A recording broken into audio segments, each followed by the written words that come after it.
चलते ये ख्यालों का नगर बनता गया।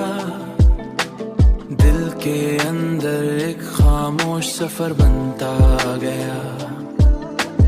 हमने चाहा भी तो दुनिया को बदलना था, मगर अपना ही अक्स हमें और डर बनता गया। रात ने ओढ़ ली तारों की सुनहरी चादरें, और तन्हाई का मंजर भी हुनर बनता गया। एक लम्हा था कि दिल ने तुझे आवाज का असर बनता गया। वही लम्हा हमारी किस्मत का असर बनता गया। दर्द लिखते गए हम वक्त की दीवारों पर, और हर हर्फ मोहब्बत का समर बनता गया।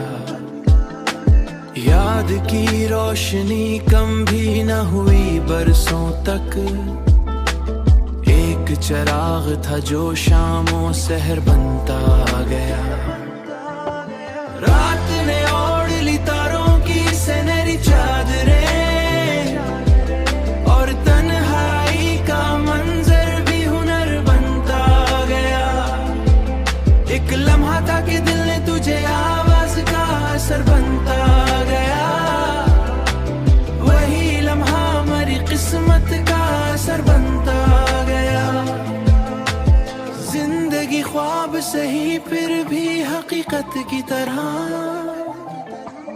हर नया मोड़ मुकद्दर की खबर बनता गया।